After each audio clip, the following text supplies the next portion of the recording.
Hi everyone. Today we will be interviewing Kapil, who is leader in the software industry, and we'll learn about his journey. So, how are you doing, Kapil? I'm doing great, Tanuja. Looking forward for it. So, you started as a software engineer, and you think should have been different when you started. That would have made you happier. As a software engineer, early on my career, it would have been really made me happier if I have been involved with a lot of open source technologies, not only as a user but as a contributor. And I could have done it without my company's time. I could have done it in my own time. I don't need anyone's approval to make that contribution. Other than that, if I have got a mentor early on, that would have really made my career navigation easier and at a faster pace. So, from an engineer, you transitioned to a manager role. So, what were the roadblocks, and how did you overcome? There are always a challenges to make a transition in any role, especially from individual contributor to a people management. It's uh, it's definitely a big challenge. It's a challenge in itself, that availability of the opportunity. There are more individual contributors and less managers. So as you go higher, there are less and less opportunities, and the readiness for the opportunity. You will hear from your manager that you're not ready for it. So what I did to tackle these roadblocks, I networked outside of my team, and that really helped me a lot because I could see that in my not only my org, outside of my org, there are plenty of opportunities. There's plenty of new development happening all across the organizations outside of my organization. So that's one thing. So I could find more opportunity by networking outside of my organization. And the other thing, I worked with my manager to give me opportunity to deal with such a situation. Example, to become a manager, you need to think outside of your work. You need to think from the team perspective. Not only you should be solving your problems, but you should be thinking team wise and solving team wide problems. So, whenever you are making transitions from one job to another, you have to make your place in the new company. So, can you talk about your challenges and how you navigated them? As a manager, is always a challenge, because when you're joining a new company, you are managing a new team which can have a different culture from your past. You're also part of a bigger organization. You're managers, so you need to manage two cultures. You need to adjust the two cultures, management shift and as well as the team shift. What I did was, first of all, you need to have a good rapport with your peer managers. You need to do a one-on-one with them. There are always a lot of efficiencies even in a best organization. So you need to find such opportunities to to make up for the efficiencies and provide a solution. I had to be careful that I'm not pushing people around and making a subtle small changes and earn their trust. For the teams reporting to me, there's a different challenge these days because most of the teams are distributed. They are spread across different cultures, different time zones. So try to make a trip to them, try to do a lot of meetings, face-to-face meetings. They are really helpful to build your rapport and coach them, help them grow in their career. That way you earn their trust and you really make your mark and succeed in the next organization team. Great. So, you are also a chief technical advisor. So, what would be your advice to people who want to get started? This is my favorite topic. So I will again say that networking, talking to different people is the way to grow.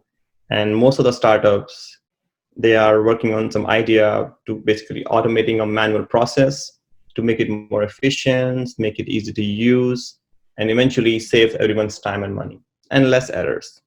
So in my case, I had a common friend who was an insurance agent, and once we were socializing, and he talked about the challenges in his worker comps insurance coding agency. So we just did a quick POC work with him. Um, it was well accepted by the people in his company, and then we put together a small team. We made a web app out of it. We made a mobile version of it, and then we built a SaaS-based application just by discussing uh, about a common problem which no one thought about automating. So ultimately, we were able to sell it to a bigger organization, and thousands of people are using that application. Okay, cool. So, coming to people, have you had any difficult people situations, and how you dealt with those? Can you share that with us? Yeah, in management, you're always dealing with human beings, and I've been managing small and large team, big and small companies for past 7 years, and there have been situations all the time. The best thing which always works for me is to work with the person, have a constructive talk, constructive communication with the person with empathy. You try to understand why a person did in what situation, and try to understand from his perspective what you would like to do. Mhm. And in this sense, you will understand that you will understand the person's psychology, and whatever the result is, make sure you document it. And document has two purposes. One purpose is you when you're documenting it, you are trying to understand the person perspective. And also, if things go bad, things go worse, you will have a paper trail to maintain of what happened when. Again, when you'll be dealing with people, if you have a large team, you always have people who will withhold information. They will not share it. There are some tough people, and that's their nature, right? So you need to work with each person, handle each person uniquely. Don't make assumption. And I did it by making sure that each person has a career path, so that he doesn't block anyone else, or he's a good team member. He knows his place in the team, and he has a defined career path in his team. Mhm. Okay. That's great advice. So, as a technology leader, what are some of the biggest challenges that you come across, and how you are trying to overcome those? So in my career, I have worked with a lot of global teams in Europe, teams in India, Asia, Pacific, teams in United States. The top challenge becomes is that when you're dealing with distributed teams, how you make them efficient, how you keep them engaged, how can you make them march towards this common goal. And the way I did it was making sure that we do a remote exercises. People travel a lot. They meet each other. They build a rapport with each other, and making them as a part of their career goal to collaborate. Collaboration is not an optional these days. You have to collaborate with people. You have a team dependencies. Making a lot more ceremonies, have a common time where people meet, really definitely brings them together, and it's all the purpose. Yeah, that's great advice on collaboration. So, coming to mentorship, what are your primary areas of mentorship, and how can you help people? So my primary areas of mentorship is about how do you advance your career in a small and medium and large size companies.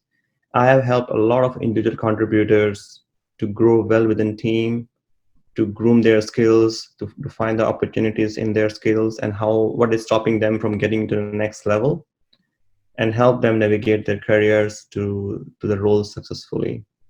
I also help managers and directors how you manage their team, how you keep your team inspired, engaged, and productive, so that it's all happy organization, and you have a lot of collaboration.